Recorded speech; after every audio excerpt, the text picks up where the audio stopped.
एक बार हर चीज़ को, ताकि आपको एक ओवरव्यू मिल जाए, एक आइडिया मिल जाए क्या है। तो पहला जो क्वेश्चन है हमारा असाइनमेंट नंबर 2 का, वो कहता है discuss the right of unpaid seller under Indian sales of goods act. अब इसको ना देखो, कभी भी ना इन चीज़ों को याद मत करना, कोशिश करना इनको समझने की। जब समझोगे तो याद करने की जरूरत, रटने की जरूरत नहीं पड़ेगी अगर समझ में आ गया तो इसलिए सबसे पहले इनको समझ लो। अब बात किसकी कर रहा है? अनपेड सेलर की बात कर रहा है। अनपेड सेलर वो व्यक्ति होता है जिसकी पेमेंट नहीं, जिसको पेमेंट नहीं किया गया या उसकी पेमेंट नहीं हुई, वो हमारा अनपेड सेलर है। अब उसके राइट्स क्या है? तो अगर आपको किसी चीज़ की पेमेंट नहीं मिली तो पहला राइट क्या होगा आपका? बताओ, पहला राइट क्या होगा आपका? सूट फाइल कर देंगे। हम्म केस सबसे पहला राइट तो ये है कि आप अपना अनपेड अमाउंट उससे वसूलने की कोशिश करोगे ना। वो पैसा नहीं दे पाएगा तो सामान वापस ले लोगे उससे, ठीक है। अब पैसा वापस लेना है आपको, आपका पैसा जो है, पैसा लेने के लिए आपके पास जो तरीका था वो तो आप अप्लाई कर ही चुके हैं, यानी कि मांग सकते हैं, नहीं मंडी नहीं रहा वो। तो आप सूट करोगे ना, सबसे पहले कोर्ट जाओगे, कोर्ट में जाके उसके खिलाफ सूट फाइल करोगे। तो जो अनपेड सेलर होता है वो व्यक्ति होता है जिसने गुड्स की डिलीवरी तो एक्सेप्ट कर ली, लेकिन फाइनली कॉन्ट्रैक्ट का अमाउंट पेमेंट नहीं किया। तो इसमें कुछ अनपेड सेलर को रेमेडीज मिलती है। मतलब अनपेड सेलर वो है जिसने गुड्स तो डिलीवर कर दिया और बायर्स ने गुड्स तो ले लिया, लेकिन पेमेंट नहीं दिया आपको। तो अनपेड सेलर वो है जिसकी पेमेंट नहीं हुई, वो अनपेड रह गया और गुड्स उसने डिलीवर कर दिए, गुड्स वो डिलीवर कर चुका है।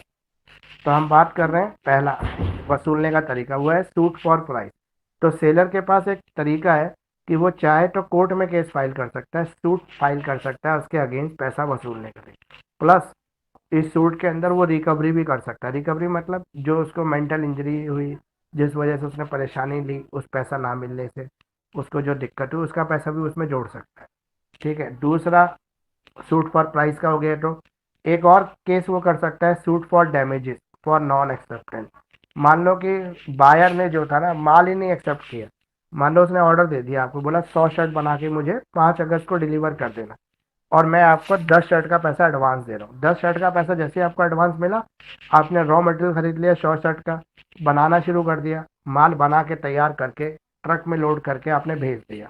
लेकिन जैसे उसके गोदाम पे पहुंचा तो उसने एक्सेप्ट करने से मना कर दिया। उसने बोला मुझे अब माल की जरूरत नहीं है, आप मेरा एडवांस रख लो और मुझे माल भी नहीं चाहिए। मतलब मैं एडवांस भी वापस नहीं मांगना, लेकिन आपका तो नुकसान हो गया। आपका नुकसान क्या हो गया? आपका नुकसान ये हो गया कि आपने उस 10 शर्ट के एडवांस के बेस पर जो पूरा मार्केट से रॉ मटेरियल खरीदा, लेबर को पेमेंट की, आपने वो लगाया, अगर वो माल नहीं लेगा और अगर ये माल ऐसा है शर्ट का जो फैशन ही खत्म हो जाएगा, मार्केट में बिक ही नहीं पाएगा, या शर्ट ना मान उसको दूध मान लो कि किसी ने 100 लीटर दूध का आपको ऑर्डर दिया, आपने दूध अरेंज कर दिया जगह जगह से, दूध की डिलीवरी के लिए उसको भिजवा दिया, उसने बोला मुझे दूध की जरूरत नहीं है, मेरा एडवांस ही रख लो। लेकिन दूध तो भाई रुकेगा नहीं, खराब हो जाएगा, मार्केट में अब कहाँ ले जाएंगे हम इस दूध को। तो वो दूध खराब हो गया तो उसके डैमेजेस के लिए आप क्लेम कर सकते हैं। मतलब माल डिलीवर भी नहीं किया फिर भी आप पैसा मांग सकते हैं क्योंकि वो चीज़ डैमेज हो गई। उसे कहते हैं सूट फॉर डैमेज। या वेजिटेबल्स है, किसी ने आपको वेजिटेबल का ऑर्डर दिया, आपने वेजिटेबल को तैयार करके मतलब खरीद के मार्केट से अरेंज करके उसको भिजवा दिया, लेकिन उसने डिलीवरी लेने से मना कर दिया। अब आप क्या करोगे उस सब्जियों का? आपके तो किसी काम की नहीं, हो तो ख़राब हो जाएगी।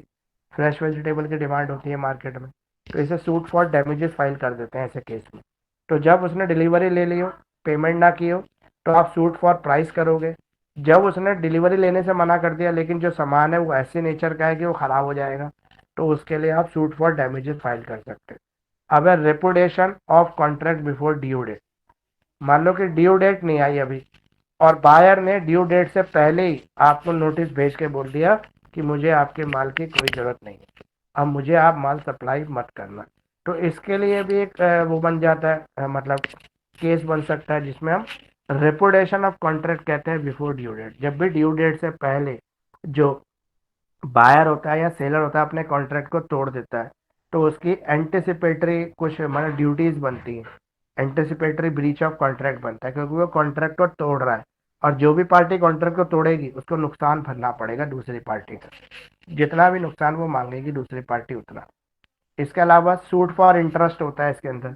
इंटरेस्ट, इंटरेस्ट का मतलब होता है एक्स्ट्रा अमाउंट जो आप बायर से वसूल रहे हो क्योंकि आपने इंटरेस्ट रेट जो पेमेंट किया। फॉर एग्जांपल मान लो आपने ऑर्डर कंप्लीट करने के लिए मार्केट से पैसा उठाया और उस पैसे पे आपको इंटरेस्ट देना पड़ रहा, अगर वो डिलीवरी नहीं लेगा डिलीवरी लेने से मना कर देगा, या वो कहेगा कि भाई मुझे चाहिए ही नहीं माल, या फिर मैं आधा माल एक्सेप्ट करूंगा। तो आपका जो इंटरेस्ट जा रहा है उस इंटरेस्ट को आप उससे वसूल सकते हो, उस इंटरेस्ट के अमाउंट को उससे वसूल सकते हो, क्योंकि आपने उस इंटरेस्ट पे पैसा जो लिया था उस कॉन्ट्रैक्ट को पूरा करने के लिए लिया था। अब इसके उल्टा हो जाए, मान लो बायर को रेमेडीज चाहिए हो सेलर के थ्रू, सेलर तो माल दे रहा है, सॉरी सेलर माल दे ही नहीं रहा, बायर तो माल खरीद रहा है, लेकिन बायर ने क्या कहा था कि 10 शर्ट का उसको एडवांस दे दिया, बोला 2 महीने बाद सप्लाई कर देना। 2 महीने बाद जो शर्ट है वो सप्लाई नहीं हुई बायर को, और बायर ने किसी और से एडवांस उठा लिया कि जैसे ही मेरे पास शर्ट आएगी तो 10 दिन बाद मैं आपको डिलीवरी कर दूंगा। उसने 10 दिन का मार्जिन लेके आगे ऑर्डर कर दिया। अब सेलर ने उसको माल दिया नहीं बायर को, तो बायर आगे कैसे उसको बेचेगा, तो बायर का नुकसान होगा। तो बायर अपने नुकसान के लिए किससे डैमेजेस वसूलेगा, सेलर से। तो बायर भी सेलर से डैमेजेस वसूल सकता है, non delivery of goods. Section 57 कहता है कि अगर सेलर डिलीवरी ना करे तो बायर उसके ऊपर केस करके नॉन डिलीवरी ऑफ गुड्स का उससे पैसा मांग सकता है। सूट फॉर स्पेसिफिक परफॉर्मेंस, मान लो कोई परफॉर्मेंस करने का वचन दिया हो, सेलर ने वचन दिया हो बायर को किसी काम को करने का, और उसकी स्पेसिफिक परफॉर्मेंस वो पूरी नहीं करता, वो अपने इस परफॉर्मेंस के जो प्रॉमिस है उसको कीप नहीं करता, उस प्रॉमिस को तोड़ देता है, तो इस कंडीशन में जो बायर है वो सेलर के ऊपर केस कर सकता है कि आपको अपनी ड्यूटी पूरी करनी चाहिए, अदरवाइज ब्रीच ऑफ कॉन्ट्रैक्ट का केस हो जाएगा। मान लो कि ए और बी के बीच में कॉन्ट्रैक्ट हुआ कि A will sell to B a very expensive painting on specific date, कि एक जो एंटीक पेंटिंग है वो उसको इस डेट को वो दे देगा, लेकिन ये डे आ गया, उसने पेंटिंग को सेल करने से रिफ्यूज कर दिया, मना कर दिया, तो ये क्या करेगा, कोर्ट चला जाएगा, बोलेगा order A to sell the painting, A को ऑर्डर दिया जाए कि मुझे पेंटिंग सेल करे उसी प्राइस पर जिस प्राइस पे इसने प्रॉमिस किया था, यानी कि उसको काम करने के लिए मजबूर करेगा कि आप अपने परफॉर्मेंस को पूरा करो जो वचन आपने दिया हुआ है उसको। अब है suit for breach of warranty, मान लो वारंटी का ब्रीच हो जाए, गारंटी तोड़ दे, फॉर एग्जांपल आपने बाहर से कोई चीज़ खरीदी, उसने बोला कि 2 महीने की इसकी गारंटी है, 2 महीने में अगर ख़राब हो जाएगा तो मैं फ्री ऑफ कॉस्ट आपको ठीक करके दूंगा।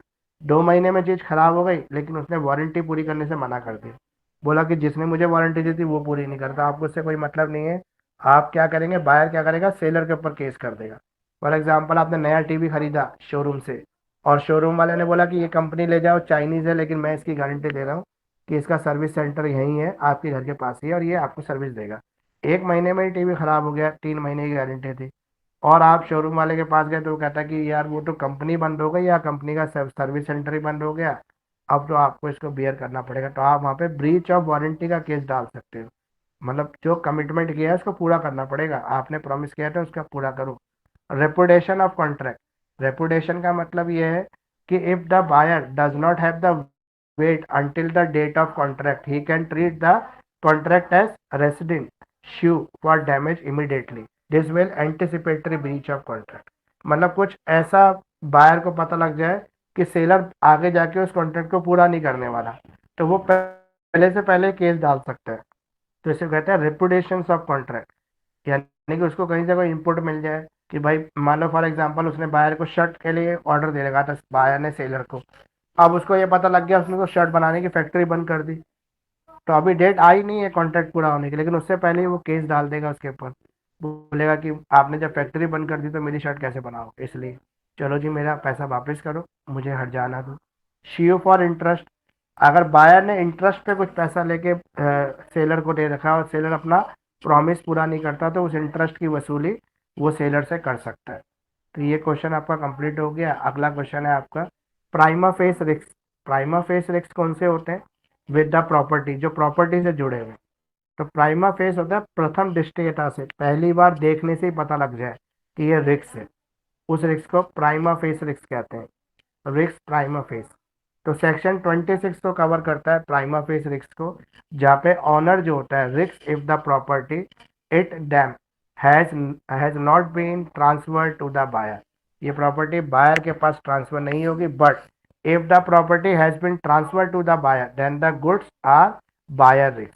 लेकिन ये रिस्क को देखने के बाद भी अगर बायर उस गुड्स को ले लेता है तो फिर बायर्स के एंड पे रिस्क रहेगा, सेलर का रिस्पॉन्सिबिलिटी कंप्लीट हो जाएगी।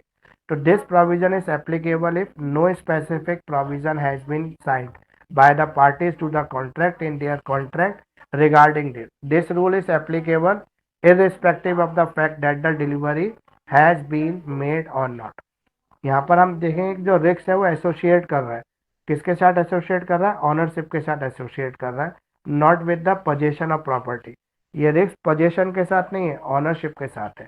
फॉर एग्जाम्पल मान लो आपका कोई लैंड है और आपने उस लैंड पे एक चौकीदार रख रखा है उस लैंड की देखभाल के लिए। तो यहाँ पर अगर उस लैंड का कोई भी रिस्क होता है तो वो लैंड पोजेशन में किसकी है, चौकीदार की है। लेकिन अगर लैंड को कोई अनऑथराइज कब्जा कर लेता है, चौकीदार ध्यान नहीं देता या चौकीदार जाता ही नहीं है, सोचता है मालिक तो है ही नहीं, और वो लैंड कब्जा हो जाता है, तो यहाँ पे लॉस किसका हो रहा है, पोजेसर का नहीं हो रहा है, मतलब जिसके पोजेशन में लैंड है उसका नहीं हो रहा है। लॉस किसका हो रहा है, ऑनर का हो रहा है। तो लॉस हमेशा ऑनर के साथ जुड़ा होता है। To decide whether the risk has been passed और नॉट, सबसे पहले हमें ये देखना होता है कि जो रिस्क है वो पास हो सकता है कि नहीं हो सकता। Find the property in goods that is owner has passed और नॉट, यानी कि जहाँ पे रिस्क पास हो सकता है वहाँ पे रिस्क ऑनर का ही रहेगा। Passing the risk means the transfer of liability for damages और loss of property from seller of immovable property to buyer. जहाँ पर जो सेलर है जो इमूवेबल प्रॉपर्टी को बेच रहा है बायर को, मैंने बेचने वाला जब बायर को बेच रहा है तो उसको जो भी प्रॉपर्टी वो बेच रहा है वो रिस्क फ्री होनी चाहिए, मतलब उसके अंदर कोई ऐसा रिस्क इन्वॉल्व नहीं होना चाहिए। प्राइमा फेसिस पे प्रॉपर्टी रिस्क फेसिस होनी चाहिए, रिस्क फ्री होनी चाहिए। लेकिन मान लो कि फॉर एग्जांपल एक प्रॉपर्टी आप खरीदने गए, आपने प्रॉपर्टी को अच्छी तरह से देख लिया, आपने उसकी पेमेंट कर दी, बेचने वाले ने आपके नाम पेपर कर दी, लेकिन जब आप उसका पोजेशन लेने गए तो पोजेशन के टाइम पे आपको पता लगा कि ये जो प्रॉपर्टी है पहले से ही किसी और को भी बेच रखी थी, मतलब बेचने वाले सेलर ने।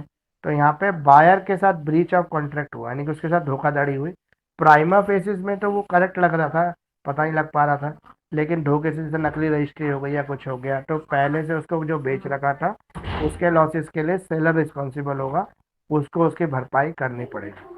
लेकिन यहाँ पे एक एक्सेप्शन भी है, जहाँ पे सेलर को भी ना पता हो और उस चीज़ के अंदर कुछ गड़बड़ हो तो फिर सेलर रिस्पॉन्सिबल नहीं होता, फिर बायर की रिस्पॉन्सिबिलिटी, यानी कि क्रेता सावधान रहे, तो खरीदने वाले की रिस्पॉन्सिबिलिटी कि वो जागरूक रहे। अगर वो जागरूक नहीं है और उसका कोई लॉस हो गया, बायर्स ने अगर कोई टेक केयर नहीं किया, बायर सावधान नहीं रहा और लॉस हुआ, तो वहाँ बायर का फॉल्ट होगा, सेलर का कोई फॉल्ट नहीं होगा, जब प्राइमा फेसिस में उसके अंदर कुछ करेक्ट इनकरेक्ट ना दिखता हो तब। फॉर एग्जाम्पल मान लो कि एक घर खरीद लिया आपने, आपको पता नहीं था कि ये घर बहुत सालों से बंद है, लेकिन बेचने वाले को ये पता था कि बहुत सालों से उसका घर बंद है, उसने उसको पर उसको ये नहीं पता था कि आसपास के लोग ये कह रहे हैं इस घर के अंदर तो भूत है या कुछ अजीब तरह की आवाज़ें आती हैं। और जब वो नई फैमिली उस घर के अंदर रहने गई जिसने खरीदा था, तो उसको ये पता लगा और कि इस जिस घर के साथ इस तरह की चीज़ें जुड़ी हुई हैं, तो उनको डर लगने लगा और वो घर से निकल के भाग गए, मतलब उन्होंने घर में रहे ही नहीं और उसने फिर सेलर के ऊपर केस डाल दिया। तो यहाँ पे सेलर को नहीं पता था कि उसके घर में ऐसा कुछ है या अफवाह उड़ी हुई है आसपास, क्योंकि बहुत सालों से उसने तो केवल घर बंद करके ही छोड़ रखा था। तो उसने इंटेंशनली ऐसा कोई रॉन्ग नहीं किया, मतलब जानबूझ के धोखा नहीं दिया, तो वहाँ पे उसके अगेंस्ट कोई केस नहीं बनेगा, वहाँ पे सेलर को एक्सेप्शन मिल जाएगा। क्यों, क्योंकि उसने मतलब अपनी रिस्पॉन्सिबिलिटीज के साथ कोई छेड़छाड़ नहीं की, कोई बेईमानी नहीं की, उसको ऐसी कोई चीज़ के बारे में पता ही नहीं था। और वो तो ये भी कह सकता है सब र्यूमर है, लेकिन र्यूमर्स के बाद भी तो वो रह नहीं पा रहे उस घर के अंदर, तो उनके लिए तो उस घर की कोई अहमियत ही नहीं हुई, तो पार्टी को लॉस जरूर हुआ, लेकिन इसमें उसकी कोई गलती नहीं है जो बेचने वाला है, तो उसके लिए कोई एम्बिग्यूटीज नहीं है। अब है explain the responsibilities of right of the finder of goods. अगर किसी को कोई चीज़ रास्ते में मिल जाती है तो मिलने वाले के लिए क्या रिस्पॉन्सिबिलिटी। फॉर एग्जाम्पल मान लो आपकी फ्लावर शॉप है, आपकी दुकान पे एक लेडीज आती है जिसके हाथ में हैंड पर्स है, छोटा सा पर्स है, आप उसको फ्लावर शॉप पे फ्लावर्स दिखाने लगते हैं, फ्लावर देखते देखते अपना पर्स वो आपके काउंटर पे रख देती है, फ्लावर पसंद कर लेती है, पेमेंट अपने मोबाइल से कर देती है, अपने कार्ड से कर देती है, मोबाइल से कर देती है मान लो, ठीक है, मोबाइल से पेमेंट करने के बाद वो फ्लावर लेके चली जाती है, लेकिन पर्स वहीं भूल जाती है काउंटर पे, तब आपकी क्या रिस्पॉन्सिबिलिटी बनती है, फाइंडर ऑफ गुड्स हो गए फिर आप, आपको वो सामान मिल गया जो आपका नहीं है किसी और का है, तो आपकी क्या रिस्पॉन्सिबिलिटी बनती है, सबसे पहली रिस्पॉन्सिबिलिटी क्या है आपकी, बताइए। सबसे पहली रिस्पॉन्सिबिलिटी ये है कि पर्स खोल के चेक करोगे इसमें कितने पैसे हैं और पैसे निकाल लोगे उसमें से सारे। क्या करोगे बताओ। ये तो जनरल क्वेश्चन है, आप कुछ तो बोलो। हाँ ना, कुछ तो बोल सकते हैं।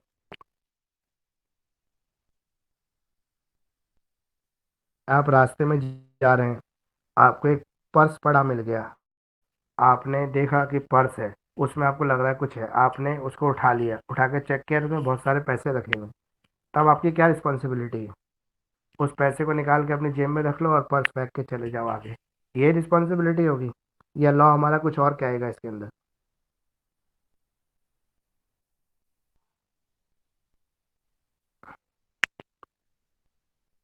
मुझे लग रहा है किसी को कुछ पता ही नहीं। चलो, मैं बताता हूँ आपको। हमारा सेक्शन 71 है इंडियन कॉन्ट्रैक्ट एक्ट का, जो कहता है जिसका सामान खोता है और जिसको मिलता है उनके बीच में एक कॉन्ट्रैक्ट तैयार हो जाता है। बेली का, बेली और बेलर का कॉन्ट्रैक्ट तैयार हो जाता है। असली मालिक नहीं है वो। अगर किसी की भी चीज़ आपके पास आ जाती है तो आपकी ये रिस्पॉन्सिबिलिटी है कि आप ओरिजिनल ऑनर को ढूंढने के सारे प्रयास करोगे और उसको उसका सामान दे दोगे। लेकिन इस ढूंढने के दौरान जो आप खर्चा करोगे, उस चीज़ को रखने के लिए जो आप खर्चा करोगे, वो आप उसे वसूल सकते हो, जो ऑनर ऑफ गुड्स है, लेकिन उसके सामान को इस्तेमाल नहीं कर सकते। फॉर एग्जाम्पल, मान लो कोई पर्स आपको रास्ते में मिला, आपने पर्स उठाया, उसमें बहुत सारे पैसे और एक ड्राइविंग लाइसेंस है और एक आधार कार्ड है। तो आधार कार्ड पे उसका नंबर होगा, मतलब उसका एड्रेस होगा हाउस का। तो आपको क्या करना चाहिए, उसके घर जाना चाहिए, उसका पर्स और पैसे दोनों वापस करने चाहिए। उससे केवल वो खर्चा लेना चाहिए जो आपको आने में और जाने में खर्च होगा। यानी कि जिस डेस्टिनेशन से आप आए और जिस डेस्टिनेशन में आप वापस जाओगे, उसका जो बेस्ट पॉसिबल रूट है, उसका खर्चा आप उससे ले सकते हैं। जैसे गाड़ी का खर्चा ले सकते हैं, ऑटो का, टैक्सी का खर्चा ले सकते हैं। बस का नहीं, ऑटो टैक्सी तक चलेगा। तो ये सेक्शन 71 कहता है फाइंडर ऑफ गुड्स की ये रिस्पॉन्सिबिलिटी है कि वो उस चीज़ के करेक्ट ऑनर को ढूंढने का प्रयास करे। अब मान लो कि उसके अंदर तो ड्राइविंग लाइसेंस नहीं था, उसके अंदर ऐसा कोई प्रूफ नहीं था जिससे उसका पता लग सके, एड्रेस का ना फ़ोन नंबर का। तो आप क्या करोगे उसके लिए? आप उस पर्स को लेके सबसे पहले आपकी ड्यूटी ये बनती है कि आप कोशिश करो उसे नई मालिक को ढूंढने, मतलब करेक्ट मालिक को ढूंढने की। तो आप जोर जोर से आवाज़ लगाओगे, भाई किसी का पर्स खोया तो बता दे। जो दो चार लोग आएंगे आपके पास कि पर्स मेरा है मेरा, आप उससे प्रूफ मांगोगे, पर्स के कुछ फीचर्स के बारे में, कलर के बारे में, उसके अंदर रखे सामान के बारे में। अगर जो करेक्ट इन्फॉर्मेशन देगा, पर्स उसको लौटा दोगे कि वो राइटफुल ऑनर है। अगर नहीं मिलता है तो आप उसको अपने घर ले जाएंगे, आसपास पुलिस स्टेशन में उसको सबमिट करा सकते हैं, जमा करा सकते हैं। हर संभव प्रयास करने के बाद भी अगर उसका ऑनर नहीं मिलता है तो फिर आप उसके मालिक हो जाएंगे, अदरवाइज आप मालिक नहीं होंगे। अब जैसे मान लो कि एक लेडीज काउंटर पे पर्स भूल गई और आपने देखा, आपको याद भी आ गया कि उसी लेडीज का पर्स है, तो आपने उठा के काउंटर के अंदर रख दिया कि भाई अभी थोड़ी देर में वो वापस आएगी तो आप पर्स वापस कर देंगे। आपने कुछ नहीं चेक किया कि उसके अंदर क्या है क्या नहीं, आपने काउंटर के अंदर डाल दिया। आप चले गए खाना खाने लंच में, पीछे से आपका जो सर्वेंट था शॉप का, वो काउंटर पे बैठ गया, उसको पता नहीं था कि पर्स जो है वो किसी का छूट गया और अंदर रखा हुआ है। वो लेडी वापस आ जाती है, वापस आके अपने पर्स के बारे में इंक्वायरी करती है। तो आपका जो नौकर होता है उसको मना कर देता है कि पर्स उसके पास है नहीं, लेकिन उसको शक होता है कि पर्स उसका यहीं छूटा है। तो वो पुलिस ले आती है और उसके टाइम पे आप आ जाते हैं। जब पुलिस आ जाती है तो पुलिस आपके शॉप की तलाशी लेती है और पर्स आपके काउंटर में मिल जाता है। पुलिस आपके खिलाफ केस फाइल कर लेती है कि आपने जो है ब्रीच ऑफ कॉन्ट्रैक्ट कर दिया। ब्रीच ऑफ कॉन्ट्रैक्ट मतलब फाइंडर ऑफ गुड्स की रिस्पॉन्सिबिलिटी है, क्या रिस्पॉन्सिबिलिटी, करेक्ट ऑनर को वापस करें। लेकिन यहाँ पर अगर आप ये प्रूव कर देते कि भाई आपने उसी नियत से उसको रखा हुआ है काउंटर में सेफली कि उसको वापस कर देंगे जब वो आएगी, लेकिन आपकी गलती सिर्फ इतनी सी है कि आपने नौकर को बताना भूल गए कि वो लेडीज आए तो पर्स दे देना, तो यहाँ पर आप बच जाएंगे। लेकिन अगर आपकी नियत में कोई खोट हुआ तो आप फंस जाएंगे। तो राइट एंड ड्यूटीज क्या है फाइंडर की? सबसे पहली है राइट टू लाइन। लाइन का मतलब है कि जो करेक्ट पॉसिबल वे हो सकता है गुड्स के असली मालिक को ढूंढने का, वो सारा कोशिश करे उसके असली मालिक को ढूंढने की। कोई खर्चा करता है ढूंढने में तो वो उसको असली मालिक से वसूल सकता है। Mesh you for specific reward. अगर मान लो कि उसने खर्चा कर दिया, फॉर एग्जांपल मान लो किसी कोई ऐसी चीज़ है जो खराब हो जाएगी, तो खराब हो जाएगी तो उसको बचाना जरूरी है। तो बचाने के लिए आपने क्या किया, उसको कोल्ड स्टोर में रख दिया। अब कोल्ड स्टोर में रखने के लिए आपके 2,000 रुपये खर्च हो गए। असली मालिक मिल गया, आपने चीज़ लौटा दी, लेकिन उसने बोला मैं क्यों दूंगा तुम्हें 2,000, वो सामान मेरा ही था, मैं नहीं देता तुम्हें 2,000। वो चला गया अपना सामान लेके। तो आप उसके ऊपर सूट फाइल कर सकते हो सेक्शन 168 के अंदर, इंडियन कॉन्ट्रैक्ट एक्ट के अंदर। आप बोलोगे कि भाई तेरा सामान रखने में मेरा इतना खर्चा हुआ तो मुझे ये सूट फॉर रिवार्ड चाहिए। सूट फॉर रिवार्ड का मतलब है कि मैंने खर्चा किया आपकी वजह से आपके सामान को बचाने के लिए, तो आपकी जिम्मेदारी है कि मेरे लॉस को आप भरपाई करें। When finder of the things commonly on sale may sell it, क्या उसको वो बेच सकता है आगे? मान लो कोई भी चीज़ को मिल गई तो फाइंडर क्या उसको बेच देगा? तो फाइंडर की रिस्पॉन्सिबिलिटी है पहली बात तो वो फाइंड करे, अगर वो फाइंड नहीं कर पाता, उसका ऑनर को नहीं कर पाता और सर्टेन पीरियड पूरा होने वाला है, फॉर एग्जाम्पल मान लो दूध दूध है, अब दूध को तो सिर्फ 24 घंटे तक ही रखा जा सकता है, उससे ज़्यादा रखा नहीं जा सकता। अब दूध के पैकेट का मालिक तो मिल ही नहीं रहा, तो 24 घंटे बाद आपके पास ये मतलब ये अधिकार आ जाता है, ये पावर आ जाती है, या तो आप उसको सेल कर दो या यूज़ कर लो, वरना वो खराब हो जाएगा ना। तो किसी चीज़ को खराब होने से अच्छा है उसका कोई इस्तेमाल कर ले। तो कोई भी पेरिशेबल नेचर की जो चीज़ें होती हैं जो खराब हो जाती हैं, सड़ जाती हैं, खराब हो सकती है अगर उनको यूज़ ना किया जाए, तो आपके पास वो सर्टेन पीरियड जब वो खराब होनी शुरू होने वाली होंगी, तो आप उसको सेल भी कर सकते हैं, उसको यूज़ भी कर सकते हैं। अब है duty of finder of the goods. Finder की क्या ड्यूटी है? सबसे पहले ड्यूटी क्या है? रीजनेबल केयर करना। जैसे वो अपनी चीज़ का ध्यान रखता है, ऐसे ही वो उस चीज़ का भी ध्यान रखेगा जो उसको पाई है, जो उसको रास्ते में मिले, जिसका मालिक वो खुद नहीं है। जब तक उसका असली मालिक ना आ जाए तब तक वो उस चीज़ को संभाल के अपने पास रखेगा। दूसरा उसका उसका ड्यूटी क्या है कि वो अनऑथराइज यूज़ नहीं करेगा उसका।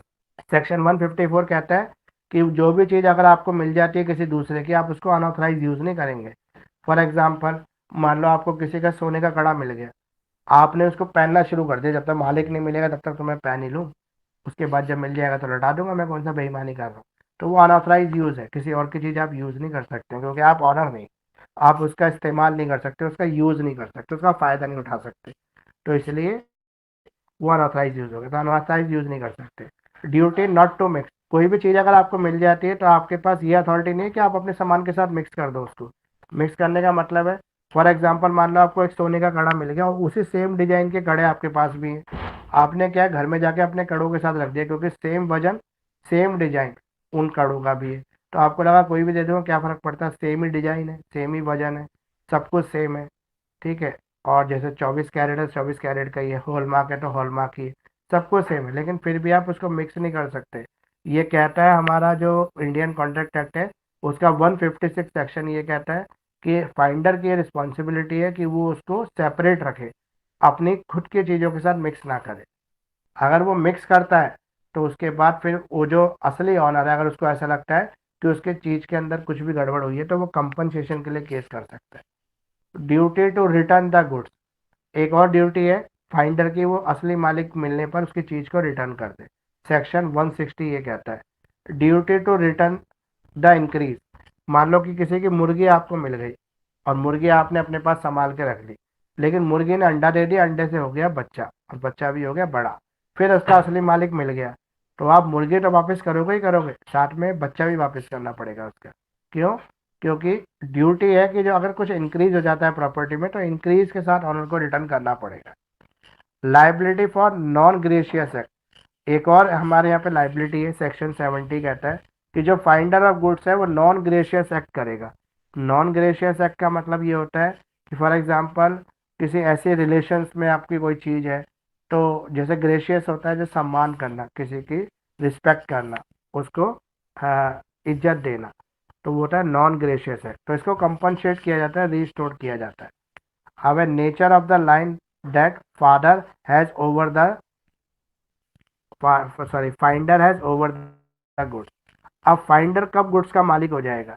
तो फाइंडर दो कंडीशन में गुड्स का मालिक होगा, जब सर्टेन पीरियड में वो गुड्स के मालिक को ना ढूंढ पाए, दूसरा जब वो चीज़ खराब होने वाली हो तब, तीसरा जब वो उस पर इतना एक्सपेंस कर दे कि वो उसकी कॉस्ट के बराबर हो जाए, मतलब उसको सुरक्षित रखने में वो इतना खर्चा कर दे कि वो उसके गुड्स की वैल्यू के बराबर हो गया, तब वो उसका मालिक बन जाता है, finder of goods. Otherwise finder of goods उसका मालिक नहीं होता, उसका ओरिजिनल मालिक ही मालिक रहता है। ये क्वेश्चन कंप्लीट हो गया। अगला क्वेश्चन नंबर 19 है आपका, रेमेडीज क्या है जो बायर और सेलर को अवेलेबल है? बायर और सेलर को क्या रेमेडीज अवेलेबल है? पहला, different ways of breaching. Breach का मैंने ऊपर बताया आपको, बायर और सेलर की जो ड्यूटीज बताई हैं वो ऊपर भी बताई हैं, जहाँ पे ये था कि अगर बायर माल की सप्लाई, बायर जो है वो सप्लाई लेने से मना कर दे तो सेलर उस पर ब्रीच ऑफ ड्यूटी का केस डालकर अपना नुकसान वसूल सकता है। बायर जो है, सेलर अगर उसको माल की डिलीवरी नहीं कर रहा और बायर को नुकसान हो रहा है तो बायर उससे वसूली कर सकता है। अगला, a person is breaching a contract when ever he is violating any term stipulated in the contract. कोई भी टर्म जो कॉन्ट्रैक्ट में लिखी हुई है, अगर कोई भी पार्टी चाहे बायर है चाहे सेलर है, अगर उसका ब्रीच करता है तो उसको उसकी भरपाई करनी पड़ेगी। जैसे नॉन पेमेंट, नॉन पेमेंट का मतलब है बायर ने जो है माल ले लिया लेकिन पेमेंट नहीं किया, तो बायर के ऊपर ब्रीच ऑफ कॉन्ट्रैक्ट लगेगा और सेलर उससे पैसा वसूल लेगा। दूसरा, अगर सेलर ने माल तो दिया ही नहीं लेकिन बायर ने एडवांस पहले दे दिया उसको, तो भी नॉन पेमेंट का केस बन जाएगा। अब है वायलेशन ऑफ कंडीशन, जो सेक्शन हमारा 12 है उसकी एक कंडीशन है, essential to main purpose of the contract. यहाँ पे कहता है कि कोई भी अगर कॉन्ट्रैक्ट है और किसी दूसरे कॉन्ट्रैक्ट के होने ना होने पर अगर वो डिपेंड करता है, जैसे A inform a car salesman B that he want to buy a car with the mileage of 20 litre. A ने कार के शोरूम में जब कार खरीदने गया तो उसने शोरूम के लड़के को या मैनेजर को ये बताया कि वो एक ऐसी गाड़ी खरीदना चाहता है जिसकी माइलेज कम से कम 20 किलोमीटर पर लीटर हो, और उससे कम माइलेज की गाड़ी में वो बिल्कुल भी इंटरेस्टेड नहीं है। तो शोरूम वाले ने उसको एक गाड़ी दे दी इस प्रॉमिस के साथ कि जो इसकी एवरेज है वो 20 किलोमीटर पर लीटर है, लेकिन जब उसने घर में आके उसको इस्तेमाल किया तो उसकी जो एवरेज थी वो 20 किलोमीटर पर लीटर की नहीं थी, उससे कम थी। तो यहाँ पे वो ब्रीच ऑफ कॉन्ट्रैक्ट का केस फाइल कर सकता है, शोरूम को गाड़ी वापस कर सकता है, अपना पैसा वापस वसूल सकता है। लेकिन इसका प्रूफ होना चाहिए उसके पास, मतलब लिखित में उसने ऐसा कुछ कॉन्ट्रैक्ट साइन किया हो तब। वायलेशन ऑफ वारंटी, अगर किसी ने माल बेचा साथ में वारंटी दे दी और फिर अपनी वारंटी को वो ब्रीच कर देता है, तो ब्रीच ऑफ वारंटी के केस में भी जो है कंपनसेशन का केस बनेगा। इंस्टॉलमेंट डिलीवरी, मतलब किसी चीज़ की डिलीवरी इंस्टॉलमेंट में होनी थी और डिलीवरी करने से मना कर दिया सेलर ने, एक इंस्टॉलमेंट दे दी, दूसरी इंस्टॉलमेंट देने से मना कर दिया, तो उस कंडीशन में भी ब्रीच ऑफ कॉन्ट्रैक्ट का केस बनेगा। बायर अपनी नुकसान की भरपाई कर सकता है। अब सेलर तो दे रहा है सेकंड इंस्टॉलमेंट लेकिन बायर नहीं ले रहा, बायर लेने से मना कर रहा, तो यहाँ पर भी ब्रीच ऑफ कॉन्ट्रैक्ट बनेगा, क्योंकि सेलर ने तो इसलिए माल तैयार किया था कि बायर उसको खरीद लेगा, तो उसका तो लॉस हो गया ना माल तैयार करने में। Non acceptance of the goods, goods को एक्सेप्ट करने से डिलीवरी लेने से मना कर दे, जो भी डिलीवरी लेने से मना करेगा उसके ऊपर नॉन एक्सेप्टेंस का केस लग जाएगा, बायर या सेलर जो भी है। ठीक है। गुड्स स्टॉप इन ट्रांजिट, मान लो सेलर ने अपने गोदाम से ट्रक को भेजा लेकिन ट्रक के ड्राइवर को फ़ोन करके रास्ते में बोल दिया कि माल को डिलीवर मत करना, वापस ले आओ, तो ये गुड्स स्टॉप इन ट्रांजिट हो गया, रास्ते में ही माल को रोक लिया। तो इसके कंडीशन में जो बायर है वो सेलर के ऊपर केस कर सकता है। Remedies available to seller, seller के पास क्या रेमेडीज है? सूट फॉर प्राइस, ये जो पहला क्वेश्चन था इस असाइनमेंट का वो और ये क्वेश्चन सेम ही है, चाहे ये आंसर लिख दो या वो आंसर लिख दो, बात बराबर ही है, वही सेम इसमें भी लिखे हुए हैं। स्टॉप इन ट्रांजिट है और ये सूट फॉर प्राइस है, वो सारी चीज़ें हैं, सूट फॉर डैमेजेस है, सेम ही है, तो ये लिख लो चाहे वो लिख दो, बात एक ही है। ठीक है। अब है रिमोटनेस ऑफ डैमेजेस है इसके अंदर। रिमोटनेस ऑफ डैमेजेस का मतलब होता है उस तरह के डैमेजेस जो नॉर्मल कोर्स ऑफ रीजन से अलग हटके हो।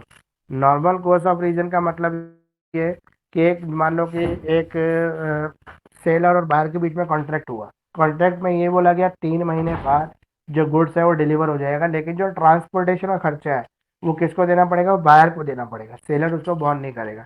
सेलर माल लोड करके तो भेज देगा लेकिन ट्रांसपोर्टेशन खर्चा बायर देगा। दोनों के बीच में इसके लिए एग्रीमेंट हो गया।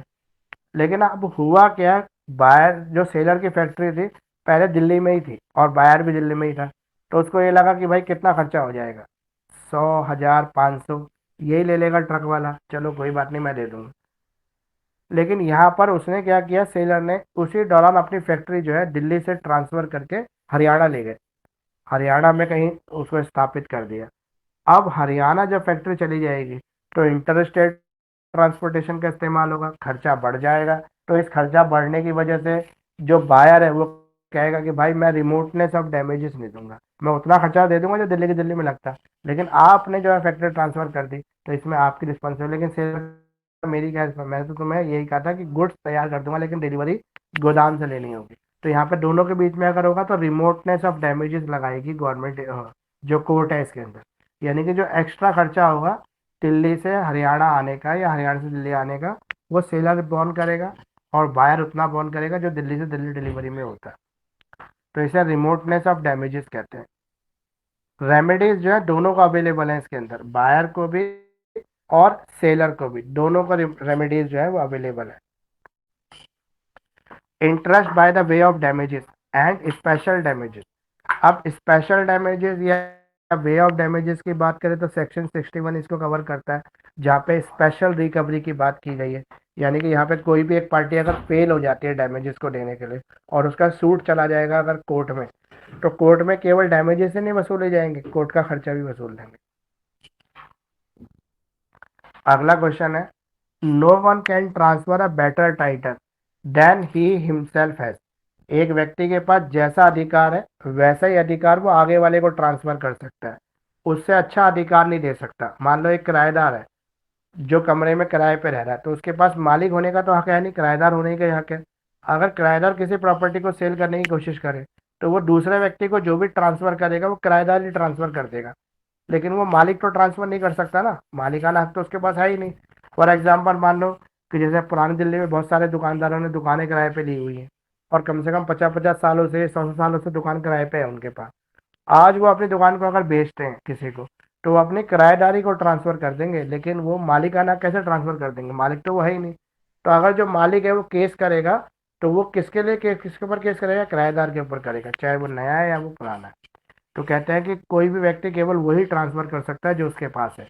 तो सेक्शन 27 कहता है इसको, express the general position that no one can give better what he has. जिसके पास जो है उससे ज़्यादा अच्छा वो ट्रांसफर नहीं कर सकता है। एक मालिक अपने आप, जैसे अब मान लो दुकान का मालिक है, उसके पास पोजीशन नहीं है लेकिन मालिक वो है, तो वो अगर दुकान किसी को बेचेगा तो वो मालिकाना हक तो ट्रांसफर कर देगा, लेकिन पोजीशन कैसे देगा, पोजीशन तो किराएदार के कब्जे में है। तो इसलिए वो बेटर टाइटल ट्रांसफर नहीं कर सकता है। तो बेटर टाइटल ट्रांसफर करना किसी के पास पावर नहीं है, ना सेलर के पास है ना बायर के पास है, वो केवल वही ट्रांसफर होगा जो सेलर के पास ओरिजिनल है। अब मान लो कि ए ने बी का घोड़ा चुरा लिया, बी का घोड़ा चुरा के उसने सी को बेच दिया। अब बी ने पुलिस कंप्लेंट कर दी, पुलिस ने घोड़े की तलाश की, सी के पास मिल गया। बी ने पुलिस ने सी से घोड़ा छीन के को वापस दे दिया। तो सी जो है वो कहेगा भाई घोड़े को तो मैंने पैसे देके खरीदा है, मुझसे क्यों ले जा रहे हो। तो क्या कहेगी पुलिस कि आपको जो बी ने बेचा वो चोरी करके बेचा है, तो बी चोर है, तो चोरी का घोड़ा आपके पास सेल कैसे हो जाएगा, मतलब आप ऑनर कैसे बन जाएंगे, मालिक कैसे बन जाएंगे, ओरिजिनली तो आप घोड़े के मालिक है ही नहीं। तो यहाँ पे वो बी से तो केस लड़ेगा सी, क्योंकि उसने पैसा बी को दिया है, लेकिन उसको घोड़े का मालिक नहीं कह सकते, क्योंकि घोड़े का ओरिजिनल मालिक ए ही रहेगा, क्योंकि ए के कब्जे की चीज़ थी, ए ही उसका मालिक था। तो बी बेटर टाइटल ट्रांसफर नहीं कर सकता क्योंकि बेटर टाइटल उसके पास था ही नहीं।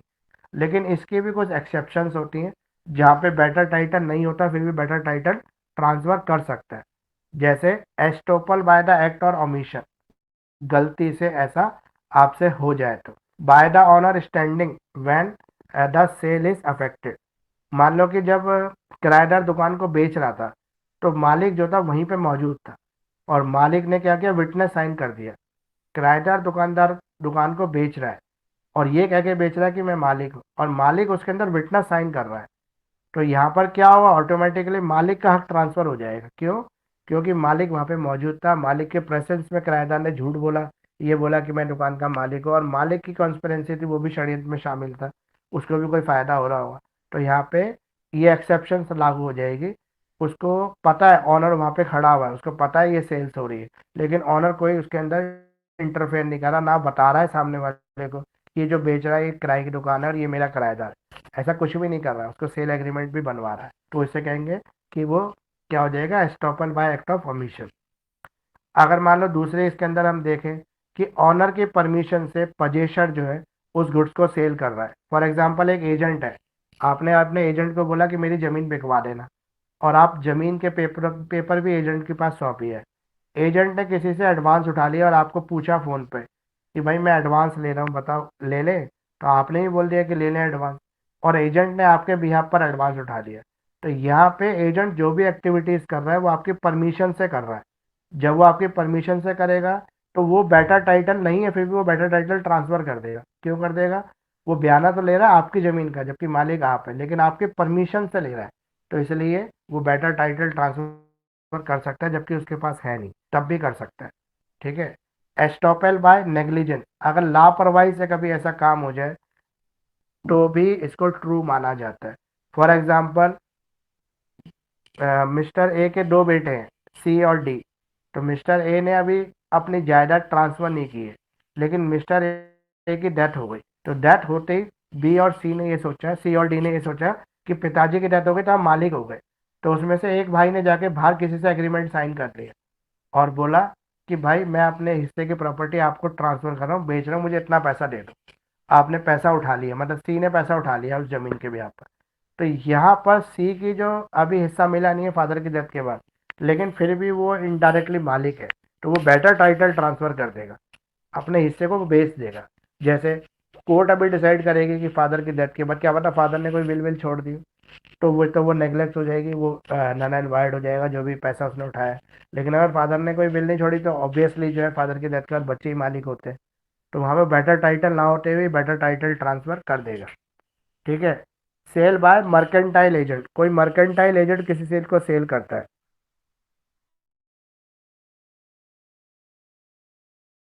मर्केंटाइल एजेंट वो एजेंट होता है जो मालिक की चीजों को बेचने का अधिकारी होता है। फॉर एग्जाम्पल, आपने अपना एजेंट अपॉइंट कर रखा है, एजेंट चीजों को आपकी बेचता है। तो जब एजेंट बेचता है ना किसी चीज को, तो एजेंट बेटर टाइटल ट्रांसफर कर देता है। फॉर एग्जाम्पल, मान लो कि आपके पास टीवी बनाने की कंपनी है, आपने टीवी बना के अपने शोरूम पे रख दिया, शोरूम पे आपका एजेंट बैठा है, कोई टीवी खरीदने आता है, तो शोरूम का जो एजेंट है वही टीवी को बेच देता है, मालिक को आने की जरूरत नहीं पड़ती फैक्ट्री से। तो जो शोरूम का एजेंट बेच रहा है उसके पास टाइटल नहीं है, वो मालिक नहीं है, लेकिन फिर भी वो बेटर टाइटल ट्रांसफर कर रहा है, फिर भी वो मालिकाना हक ट्रांसफर कर देता है। क्यों? क्योंकि उसके पास परमिशन है, ऑनर की इजाजत है, मालिक ने उसको इजाजत दे रखी है कि माल बेचने की। जैसे हम अपनी दुकान पर लड़के रख देते हैं, लड़के को बोलते हैं सामान बेच देना, कोई ग्राहक आए तो उनके द्वारा बेचा गया सामान बेटर टाइटल ट्रांसफर हो जाता है। अब है sale by one of the joint owner, मान लो एक चीज के चार ऑनर है, चार मालिक हैं, चारों ने मिलकर एक व्यक्ति को ऑथराइज कर दिया कि भाई आप हमारी जगह आप इस प्रॉपर्टी के ऊपर सेल का डिसीजन ले लेना, और जहाँ बोलोगे हम चारों आके साइन कर देंगे। यह साइन भी नहीं करेंगे तो एक व्यक्ति को ऑथराइज कर दिया, तो वहां पर उसके पास बेटर टाइटल नहीं है, वो पूरा मालिक नहीं है उस जमीन का, लेकिन सबके ऑथराइजेशन से उसके पास ये पावर आ गई कि वो बेटर टाइटल ट्रांसफर कर सकता है। मतलब जिसको जमीन बेचेगा वो पूरा मालिक हो जाएगा जमीन का, एक हिस्से का नहीं होगा खाली, वो सभी हिस्सों का मालिक हो जाएगा। अब है sale by person in possession under the voidable act, voidable contract, कोई वर्डेबल कॉन्ट्रैक्ट हो जाए। जब कॉन्ट्रैक्ट कर रहे थे तब अकॉर्डिंग टू लॉ वो करेक्ट था, लेकिन बाद में लॉ के अंदर कुछ ऐसे चेंजेस आए जिसकी वजह से वो वर्ड हो गया, मतलब वर्डेबल हो गया, वो लागू नहीं हुआ। लेकिन इसके दौरान अगर कोई भी एग्रीमेंट हो गया तो वो वैलिड एग्रीमेंट बन जाएगा और बेटर टाइटल ट्रांसफर हो जाएगा। अब है sale by possession after sale, एक व्यक्ति ने सेल के बाद आगे सेल कर दी, फर्दर सेल कर दी, तो इसमें ही बेटर टाइटल ट्रांसफर हो जाता है जिसको आगे सेल की जाती है। फॉर एग्जाम्पल, ए ने बी से एजेंट के रूप में माल ले लिया, और ए ने बी से माल लिया और सी को बेच दिया, सी ने उसको आगे डी को बेच दिया। जब डी को वो माल बिकेगा तो डी को एक्चुअल पोजीशन ट्रांसफर हो जाएगा, बेटर पोजीशन ट्रांसफर हो जाएगा। लेकिन जो बी कर रहा था ट्रांसफर, वो उसके पास पोजीशन नहीं था, वो ए के भी यहाँ पे बेच रहा था, उसके पास बेटर टाइटल नहीं था। लेकिन जब आगे सी ने बेचा तो उसके पास बेटर टाइटल आ गया था और उसने बेटर टाइटल पे उसको सेल कर दिया। Sale by buyer in the position before sale, अब मान लो कि मैंने जो है एक जमीन खरीद ली, उसका बयाना दे दिया, जमीन का बयाना भी दे दिया, और मैंने उस बयाने के बेस पर ही आगे बेच दिया। मतलब मैंने मिस्टर बी की जमीन 10 लाख में खरीद ली, उसको 2 लाख रुपए बयाना देके एग्रीमेंट साइन कर लिया। अब मैंने जमीन खरीदी नहीं है, लेकिन मैंने मिस्टर एक्स से जाके बात कर ली कि ये जमीन है मेरे पास, बताओ खरीदनी है। तो 12 लाख में मेरा सौदा हो गया। अब मैंने क्या किया, उससे 12 लाख की पेमेंट ले ली, उससे 10 लाख की पेमेंट देनी थी, उसको 10 लाख की पेमेंट दे दी, और मेरे को 2 लाख का नेट प्रॉफिट हो गया। तो मैंने बेटर टाइटल ट्रांसफर कर दिया, जबकि मेरे पास बेटर टाइटल था नहीं। अभी मेरा उसका एग्रीमेंट ही हुआ था, जब मैं 10 लाख दूंगा तभी तो मेरे नाम जमीन आएगी, तब मेरा बेटर टाइटल। मैंने क्या किया, डायरेक्ट कॉन्ट्रैक्ट बनवा दिया। मतलब ए को बोला कि जमीन जो है डी के नाम कर देना, तो ए चला गया रजिस्ट्रार ऑफिस में और डी भी आ गया, जमीन उसके नाम ट्रांसफर भी हो गई, बेटर टाइटल भी आ गया, और मेरा बीच में प्रॉफिट बन गया 2 लाख का। तो इसे कहते हैं sale by buyer in position before sale, मतलब कि सेल से पहले ही सेल हो गई, पोजीशन आने से पहले ही सेल कर दी। अभी तो पोजीशन आई नहीं है, लैंड अभी आपके पास पहुंचा नहीं है, लेकिन आपने उसी पर गेम कर दी, उसे कहते हैं बेटर टाइटल ट्रांसफर होना। Resale by unpaid seller. अब कोई अनपेड सेलर है, मान लो बायर ने माल का ऑर्डर दिया लेकिन लेने से मना कर दिया, सेलर की पेमेंट नहीं की, तो सेलर क्या करेगा, उस माल को आगे बेच देगा। मतलब जो बयाना ले लेगा वो तो खा ही जाएगा, और माल को आगे बेच के पूरा पैसा भी वसूल लेगा। तो इसे कहते हैं बेटर टाइटल ट्रांसफर हो जाना। अब अगला क्वेश्चन है क्वेश्चन नंबर 21। डिफरेंस क्या है आपका यहाँ पे पार्टनरशिप में और कंपनी के बीच में, क्या डिफरेंस है? तो पार्टनरशिप जो फर्म होती है उसमें पार्टनर इक्वल शेयर होल्डर होते हैं, या फिर एक उन्होंने रेशो फिक्स की होती है उसके बेस पर। उसके भी यहाँ पे जो कंपनी होती है, तो कंपनी या तो प्राइवेट कंपनी होगी, या पब्लिक कंपनी होगी, या सोल प्रोप्राइटरशिप कंपनी होगी। वो अलग अलग फीचर्स पे हो सकती है। तो पार्टनरशिप का बात करें तो ये पार्टनरशिप एक्ट जो है हमारा, उसके ऊपर बेस करके जो मेंबर्स होते हैं किसी एक बिजनेस को चलाने के लिए, प्रॉफिटेबल बिजनेस की बात होती है यहाँ पे, क्योंकि कोई भी पार्टनर होता है वो लॉस के बिजनेस को कभी चलाना नहीं चाहते, या पसंद ही नहीं करते चलाना, हमेशा प्रॉफिट के बिजनेस को चलाना चाहते हैं। तो प्रॉफिटेबल बिजनेस की बात कर रहे हैं, पार्टनर मिलकर चला सकते हैं उसको। तो पार्टनरशिप एक्ट 1932 कहता है, इसका सेक्शन 4 डिफाइन करता है कोई भी एग्रीमेंट जो पर्सन आपस में एक दूसरे के साथ करते हैं किसी भी बिजनेस के प्रॉफिट को बांटने के लिए, उसे हम पार्टनरशिप बिजनेस कह सकते हैं, या पार्टनरशिप फर्म कह सकते हैं। कंपनी क्या होती है? कंपनी एक सेपरेट लीगल एंटिटी होती है जिसका मालिकों से अलग अस्तित्व होता है। कंपनी अपने मालिक से बिल्कुल अलग आइडेंटिटी रखती है। कंपनी का लॉस, पार्टनर का लॉस, मालिक का लॉस नहीं होता। लेकिन पार्टनरशिप में अगर कंपनी का लॉस होता है, मतलब पार्टनरशिप फर्म का लॉस होता है, तो पार्टनर का भी लॉस हो सकता है। पार्टनर अपनी पर्सनल बना उसमें उस लॉसेस को भरपाई कर सकते हैं। लेकिन कंपनी की जो होती है एक सेपरेट लीगल आइडेंटिटी होती है। तो कंपनी जो है वो मिनिमम 2 मेंबर के साथ शुरू की जा सकती है, और मैक्सिमम 200 मेंबर होते हैं इसके अंदर। और पार्टनरशिप की बात करें तो इसके अंदर मिनिमम जो होते हैं 2 मेंबर होते हैं, और मैक्सिमम, अपनी प्राइवेट कंपनी में जो है मिनिमम 7 मेंबर होते हैं, और मैक्सिमम की कोई रिस्ट्रिक्शन नहीं है इसके अंदर। पब्लिक कंपनी में मिनिमम 7 और मैक्सिमम कोई रिस्ट्रिक्शन नहीं, और प्राइवेट कंपनी के अंदर मिनिमम 2 और मैक्सिमम 200 मेंबर हो सकते हैं। तो ये कंपनी हो गया। अब पार्टनरशिप की बात करें तो म्यूचुअल कंसेंट होता है, आपस में मिलकर किसी एक बिजनेस को चलाने के लिए, उसके प्रॉफिट को बांटने के लिए पार्टनर जो होते हैं एग्रीमेंट साइन कर सकते हैं। प्रॉफिट और लॉस म्यूचुअली डिस्ट्रीब्यूट करते हैं, अपने एक रेशियो के उसमें डिसाइड कर लेते हैं। कंपनी जो होती है एक एसोसिएशन ऑफ पर्सन है जो एक कॉमन ऑब्जेक्टिव के लिए बनाई जाती है। ठीक है, अगर हम एक्ट की बात करें तो पार्टनरशिप में जो एक्ट लगता है वो 1932 है, और जो कंपनी में लगता है वो इंडियन कंपनीज एक्ट 2013 है। मिनिमम नंबर ऑफ की बात करें तो 2 पार्टनर मिलकर जो है कंपनी को शुरू कर सकते हैं, पार्टनरशिप फर्म को। लेकिन अगर कंपनी की बात करें तो पब्लिक कंपनी में मिनिमम 7 लोग चाहिए, और प्राइवेट कंपनी में मिनिमम 2 लोग चाहिए। मैक्सिमम नंबर ऑफ मेंबर की बात करें तो पार्टनरशिप में मैक्सिमम मेंबर 100 हो सकते हैं। और अगर हम बात करें इसकी कंपनी की, तो प्राइवेट कंपनी में मैक्सिमम 200 मेंबर हो सकते हैं, और पब्लिक कंपनी के अंदर मैक्सिमम की कोई लिमिट नहीं है, कितने ही मेंबर हो सकते हैं। एसेंशियल डॉक्यूमेंट की बात करें तो पार्टनरशिप में पार्टनरशिप डीड बनाई जाती है, जिसमें सब कुछ लिखा जाता है किस तरह से पार्टनर बिजनेस चलाएंगे, किस तरह से प्रॉफिट लॉसेस को बांटेंगे। और कंपनी की बात करें तो कंपनी चलाने के लिए मेमोरेंडम ऑफ एसोसिएशन बनाना होता है, और आर्टिकल ऑफ एसोसिएशन बनाना होता है, जो इनकॉर्पोरेशन होता है, कंपनी से शुरुआत हो जाती है। कैपिटल रिक्वायरमेंट की बात करें तो पार्टनरशिप के अंदर कोई भी कैपिटल का क्लॉज नहीं है, मतलब 0 पैसे से भी शुरू कर सकते हैं, और जितने भी पैसे चाहे उतने भी लगा सकते हैं पार्टनरशिप में, ऐसा कोई रिस्ट्रिक्शन नहीं है। लेकिन अगर हम बात करें कंपनी की, तो प्राइवेट कंपनी मिनिमम 1 लाख से शुरू हो सकती है, और पब्लिक कंपनी मिनिमम 5 लाख रुपए से शुरू हो सकती है। रिक्वायरमेंट की बात करें तो पार्टनरशिप में किसी ऑडिट की जरूरत नहीं होती, लेकिन कंपनी में हर साल ऑडिट कराना पड़ता है। ट्रांसफरेबिलिटी की बात करें तो सभी पार्टनर की कंसेंट से ही कोई चीज़ ट्रांसफ़र हो सकती है, लेकिन वो पार्टनरशिप ट्रांसफ़र हो सकती है। लेकिन कंपनी की बात करें तो कंपनी ट्रांसफ़र भी हो सकती है। और कंसीडर अ लीगल आइडेंटिटी, तो पार्टनरशिप की कोई लीगल आइडेंटिटी नहीं होती, लेकिन कंपनी की एक लीगल आइडेंटिटी होती है। इसके अलावा प्रोसीजर क्या है?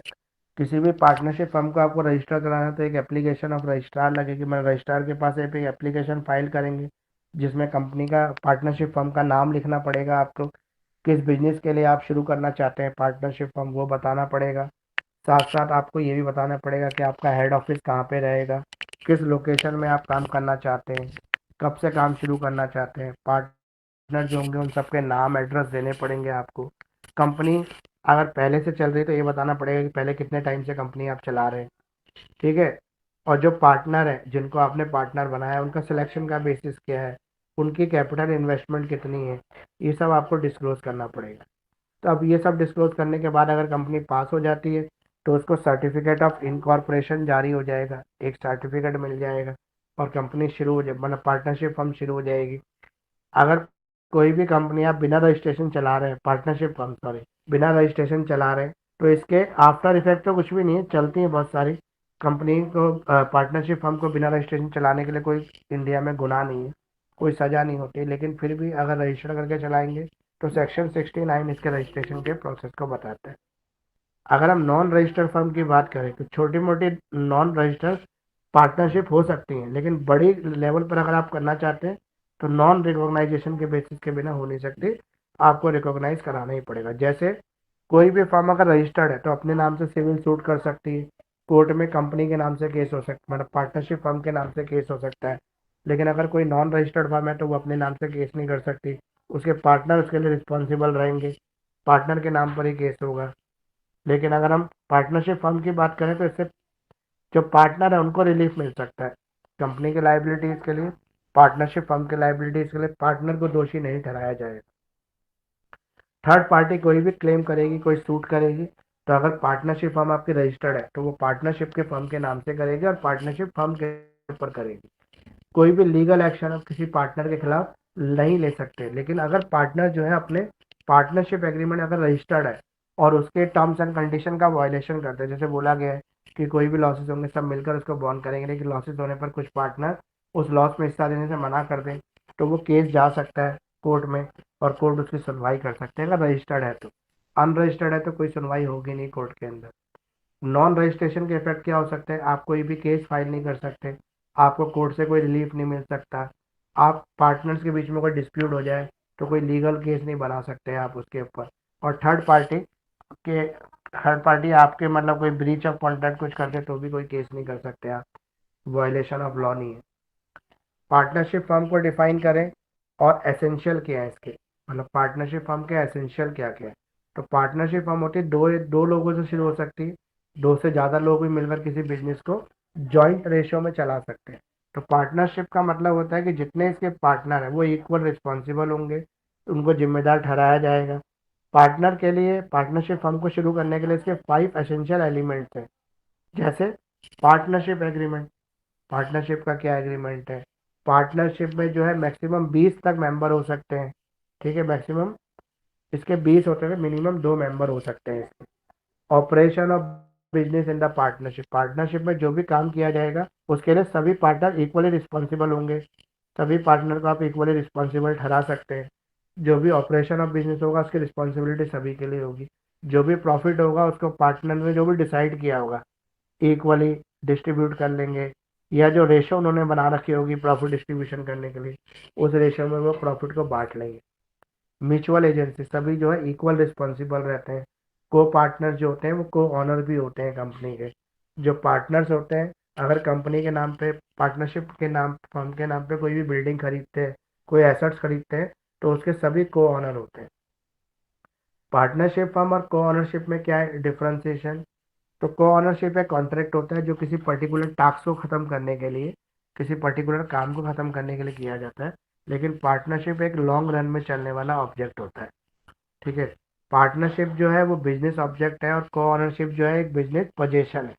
मतलब एक छोटे से काम, फॉर एग्जाम्पल कहीं पे जो है फर्नीचर बनाने का काम था तो दो लोगों ने मिलकर को ऑनरशिप में उस काम को ले लिया, तो वो को ऑनरशिप है, उस काम को पर्टिकुलर पूरा होते ही वो खत्म हो जाएगा।